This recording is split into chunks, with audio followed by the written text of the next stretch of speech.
Assalamualaikum warahmatullahi wabarakatuh. Jumpa lagi dalam mata kuliah kajian wilayah bersama saya, Ferry Panti. Semoga kita semua dalam keadaan sehat walafiat dan tentu semoga kita dalam keadaan bahagia selalu.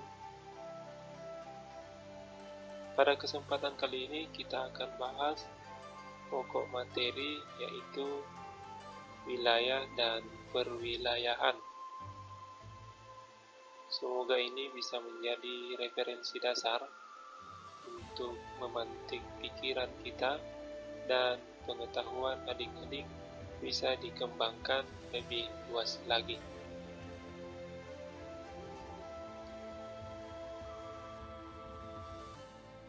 Orientasi perkuliahan kita yaitu kita akan mempelajari tentang bagaimana itu region, bagaimana itu regionalitas atau perwilayahan, ruang, tata ruang, penataan ruang, perencanaan tata ruang, fungsi utama kawasan, klasifikasi penataan ruang, pelaksanaan penataan ruang menurut undang-undang tentang penataan ruang.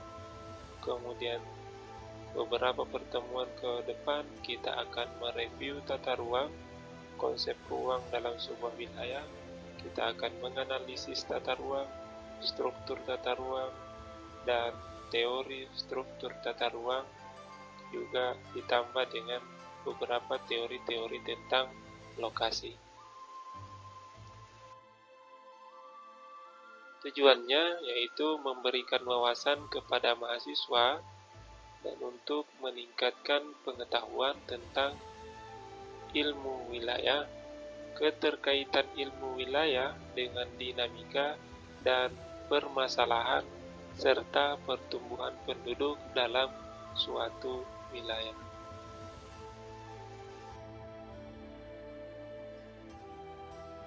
Oke adik-adik, untuk memulai materi perkuliahan kita kali ini, kita akan mendefinisikan apa itu wilayah.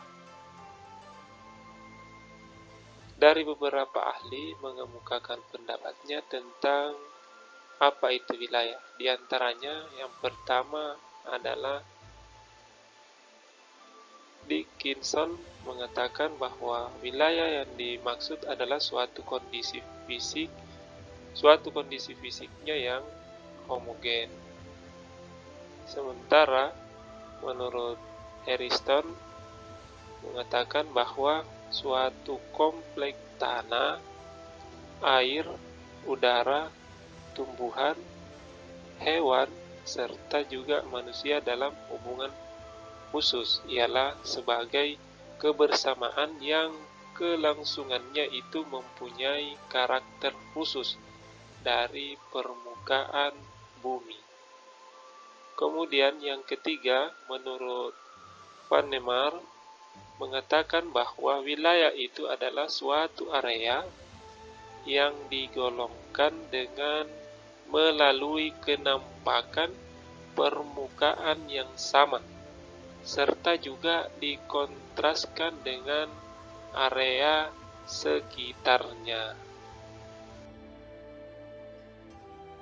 Dan yang terakhir, saya masukkan sebagai definisi dari ahli menurut Taylor, yaitu sebuah bagian dari permukaan bumi yang berbeda serta juga ditunjukkan oleh sifat-sifat yang berbeda dengan yang lainnya.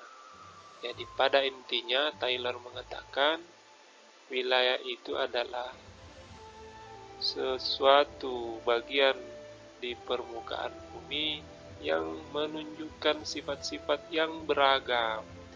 Semisal ada pegunungan, ada lembah, ada sungai, ada lautan, dataran rendah, dataran tinggi, hutan, padang pasir, dan seterusnya.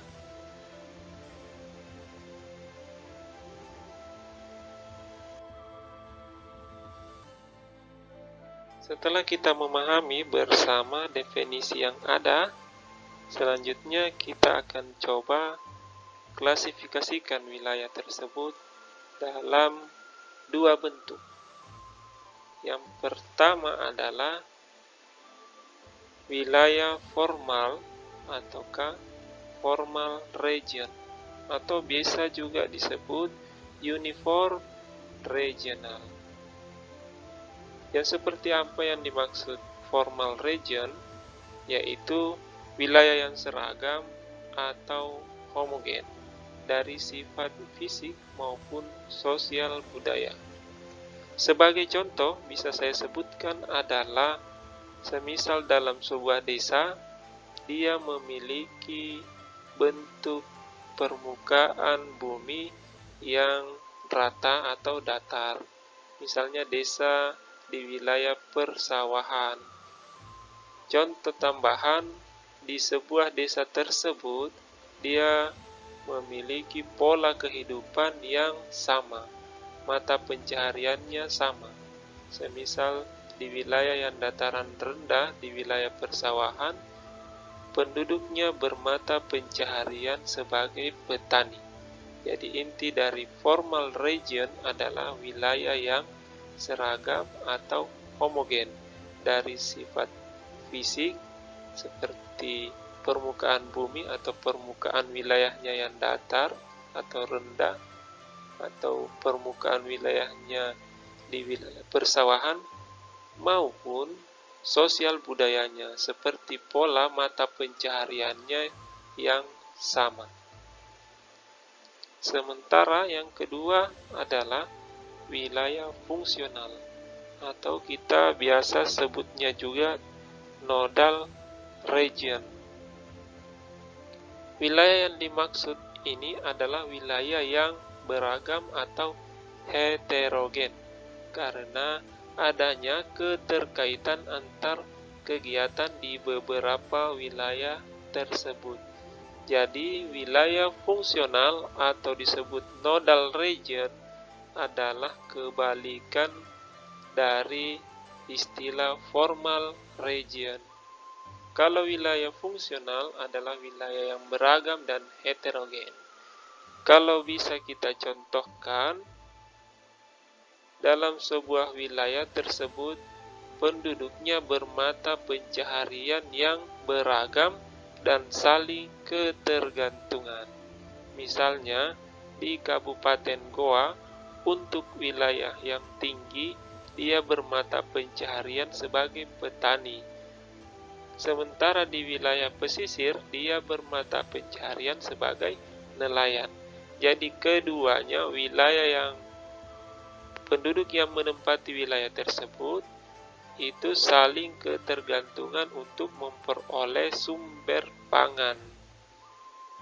Kalau kita contohkan dari segi fisik, ya tentu kalau di Kabupaten Goa ada wilayah yang memiliki suhu yang sangat tinggi atau wilayah yang dataran tinggi, semisal Kota Malino.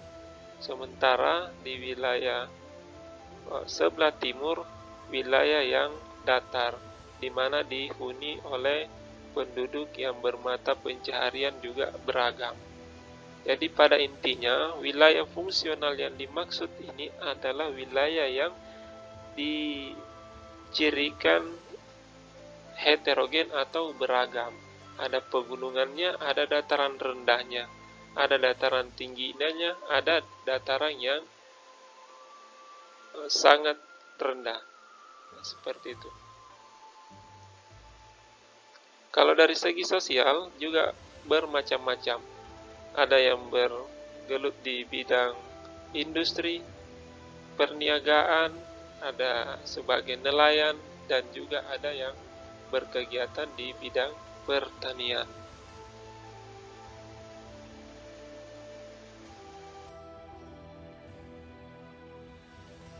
Selanjutnya, ada juga yang disebut dalam klasifikasi yang lebih spesifik. Seperti apa itu? Yang pertama adalah natural region. Natural region di sini biasa disebut sebagai fisik alam non-buatan atau wilayah yang dibentuk oleh alam, bukan dibentuk atau dibuat oleh manusia.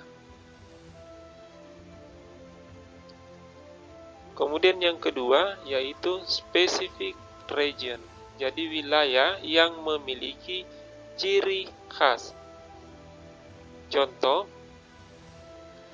wilayah ataukah daerah Kajang. Wilayah tersebut memiliki ciri khas, di mana penduduknya berpakaian hitam, kemudian aktivitasnya juga berbeda dengan penduduk pada umumnya. Artinya memiliki ciri khas. Itu dari segi sosial. Sementara dari segi fisik, wilayah tersebut memiliki ciri spesifik juga. Semisal Tanah Toraja, atau paling familiar barangkali kota Sopeng misalnya. Wilayah Kabupaten Sopeng memiliki ciri fisik berpegunungan atau berbukit-bukit.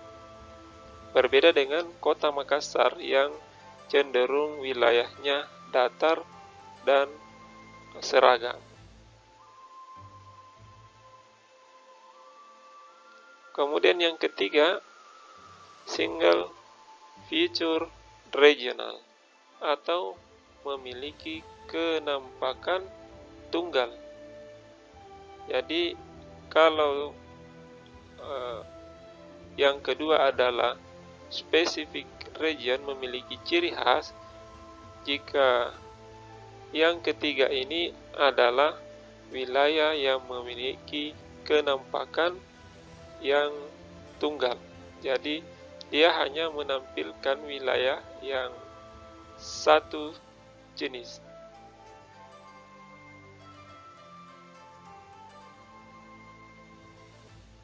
Kemudian yang berikutnya yaitu generic region atau biasa disebut sebagai kenampakan jenis.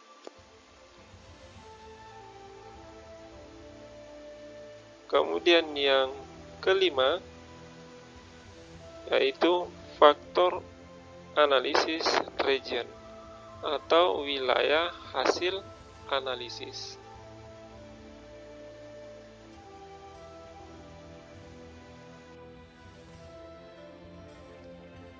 Adapun perwilayahan di sini memiliki beberapa asas.